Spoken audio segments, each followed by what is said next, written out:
Hi everybody, this is Andrew Oppman with another edition of Academic Spotlight, an occasional series of shows we're doing on the colleges of Middle Tennessee State University. We spotlight the unique programs and academic opportunities in each of our colleges, and this program focuses on the wonderful College of Liberal Arts, led by our new interim dean, Dr. Leah Lyons. Welcome to the show. Thank you, Andrew. It's a pleasure to be here. It's always a pleasure to talk with you, Dr. Lyons, and let's start with the very beginning here, the importance of the College of Liberal Arts. Can you describe for prospective students and their families the programs and diversity of offerings that you offer through the college? Sure. The College of Liberal Arts has the fine arts and performing arts, the humanities, and the social sciences. And through those disciplines, students are able to get an understanding of disciplinary knowledge, theory, and praxis, as well as transferable skills that will help them through their careers, not just today, but for the rest of their lives, because they're being trained as lifelong learners, being able to adapt to different situations, address complex problems, all the things that we need in society today. I love your college. I love the diversity of the programs in your college. You've mentioned a couple. Let's unpack a few of them first. We have a world-class theater and dance department. Our School of Music wins national acclaim.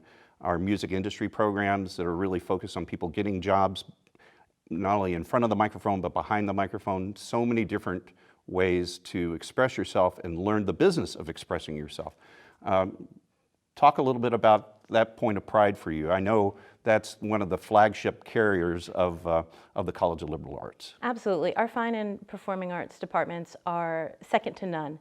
We have excellent faculty, and our students are really honing their crafts, and they're performing on a national stage. And this is not just in theater and dance, which are growing programs, not just in the School of Music, where we have vocal music, instrumental music, all kinds of exciting opportunities for students to explore their interest in music, but also in our Department of Art and Design.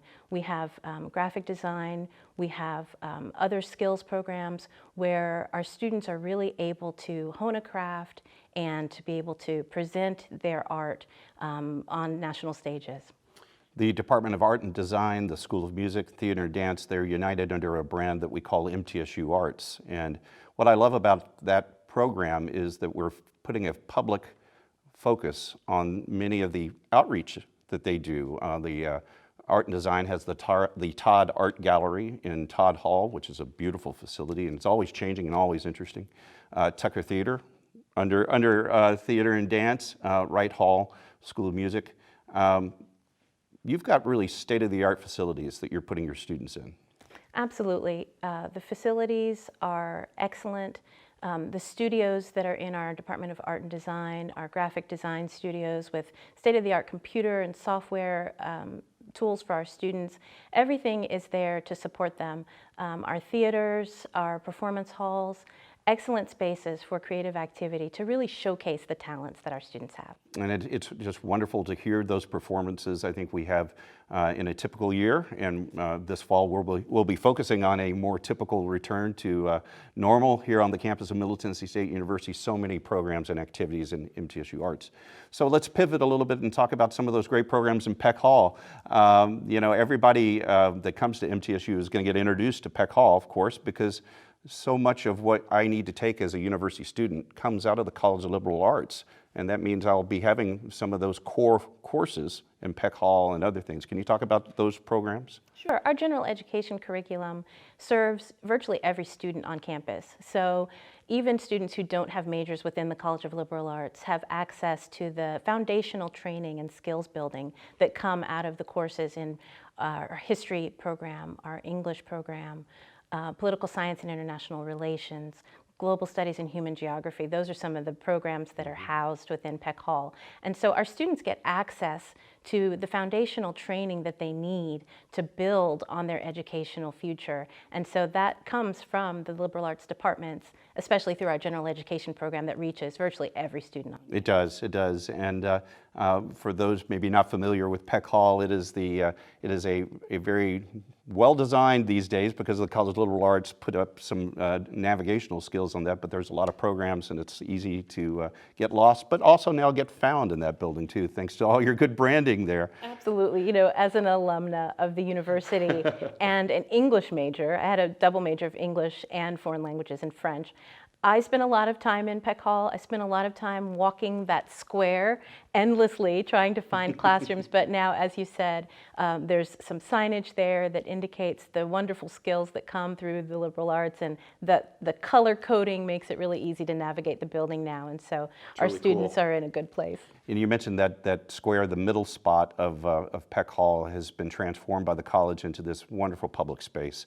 And my building, Cope Administration, is right across. And the wonderful, what makes it so wonderful is you'll see students out there talking, studying, performing. There's so much collaboration and a sense of community. And that, I'm going to use that word deliberately for the College of Liberal Arts. It does feel like a community of scholars. You build something, those relationships. Talk about that, the importance of faculty and connecting with those students. Absolutely. One of the things that's terrific about the College of Liberal Arts is that we have small class sizes and that we have relational faculty. So it would be very unusual for one of our liberal arts faculty to not know their students' names. And so we build those relationships. We do have that sense of community and that opportunity to really build relationships through scholarship. And so it's the mentoring, it's all of those relationships that are so key. And now our College of Liberal Arts Advising Center is also housed in Peck Hall. And that's another hallmark of our relational interactions with our students, is that our advisors are there and they're working with our students, helping them stay on the path to progress in their education. I'm really glad you mentioned the academic advisors. I agree, your college has superior advisors. Talk to everybody about the role that the academic advisor plays and why that is so crucial to what we call our quest for student success. The advisors are there to help students understand the courses that they need to take to progress in their degree. And so it's not just a matter of what courses to take, because a student could find that on a piece of paper, but it's helping the students understand what courses they need in order to be able to progress in a given area. And so it's choosing courses, the timing of courses, the sequencing of those courses. Our advisors really help students understand the full picture of their degree and how they can make that progress to stay on track and graduate in a timely fashion. And they do a wonderful job of that. And my daughter Sarah is in your college, and that progression, making sure that they're taking the courses they need to hit their educational goal. We want them to graduate. We want them to progress. And that support that your advisors are providing are just very key. Let's take a step back and talk about just the importance of a humanities and liberal arts education. Why liberal arts, and why is that something that should be appealing to me as a prospective student? Sure. So the liberal arts, as I mentioned earlier, really help you build the foundational knowledge that you need to adapt to diverse situations. Students who will be coming out of college, they're not looking at the same world that I was looking at when I left college. The skills that they need are necessary because the world is changing, and it's changing quickly. And so the liberal arts give that foundation for global learning and interaction, for creative problem solving. Students today may have 50 years of a work life. And so I think it's very rare that a student would want to do the same thing for 50 years or even be able to do the same thing. Mm-hmm. And so it's important that students are adaptable, that they're able to continue learning, that they're able to train themselves to learn, to think, and to grow. And that's what the liberal arts offers. It offers students the ability to do the first career, the second, the third, and whatever would come after that. When I look at public figures, when I look at heads of state, presidents of the United States, secretaries of state, when I look at one of the most prominent physicians, Dr. Fauci, who has been guiding us through this pandemic, these are all people who have that liberal arts training. And so it's not a matter of being able to just do one job. It's being able to learn how to adapt and grow and do whatever task you're called upon in whatever career you choose. So well said. I remember I was talking to one of your colleagues. You have nice collaborations with the College of Basic and Applied Sciences, and there was a wonderful event that your office helped spearhead where we talked about the connection, the nexus between the humanities and science. And I asked her, why is this important? And she told a joke, something of, science could maybe teach you how to clone a dinosaur. humanities will tell you why you should think about that before you do it.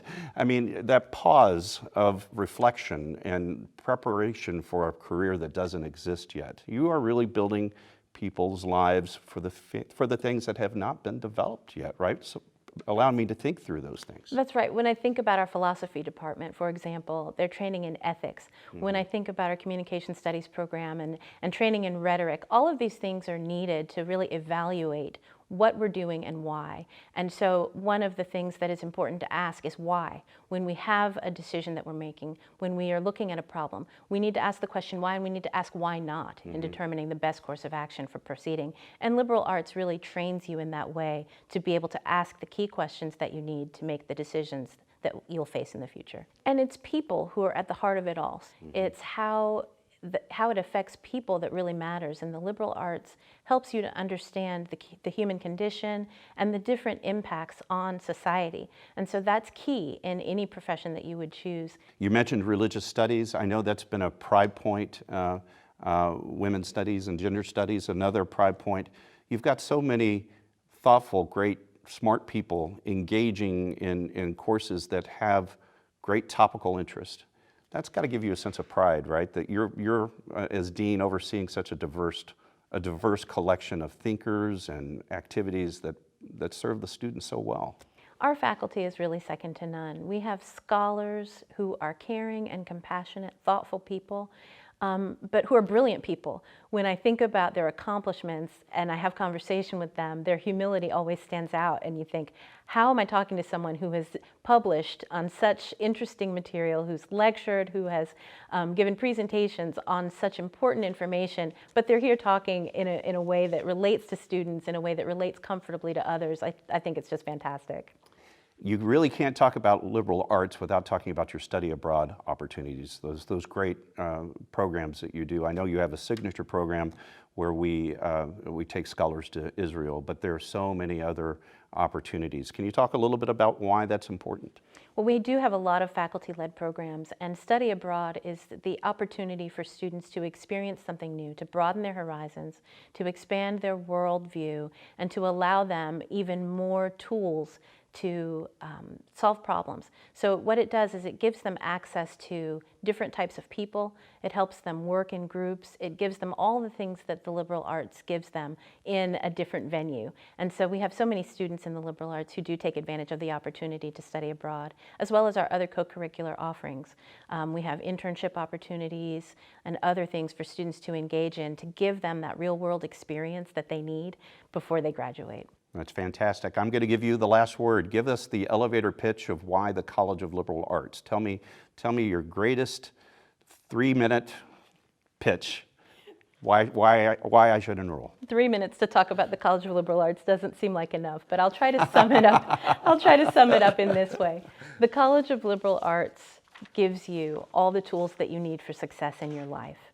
You have the foundational knowledge in disciplines. You have the transferable skills that you need to go out into the workforce. You have what you need to enrich your life in ways that you wouldn't in other disciplines, because you're able to examine all of the facets of life, and you're able to think about things critically and understand what you need to go forward in life. Dr. Leah Lyons, the interim dean of the College of Liberal Arts. It's always a pleasure to have you on the show and to talk about the great College of Liberal Arts. Thank you. Thank you, Andrew. And this does wrap up this edition of Academic Spotlight. A reminder, you can find out everything you need to know to apply for MTSU at our website, mtsu.edu/apply. And finally, we want to make sure our students and their families are well aware of the guaranteed scholarships offered at MTSU. You will see them listed on your screen right now. If you or a member of your family are looking to come to MTSU, you may qualify for one of these academic scholarships. The deadline to be eligible is coming up soon, so please be sure that you apply and don't miss out. Set yourself up for success at MTSU. I'm Andrew Ottman. Thanks for watching, and I hope to see you on our campus someday very soon.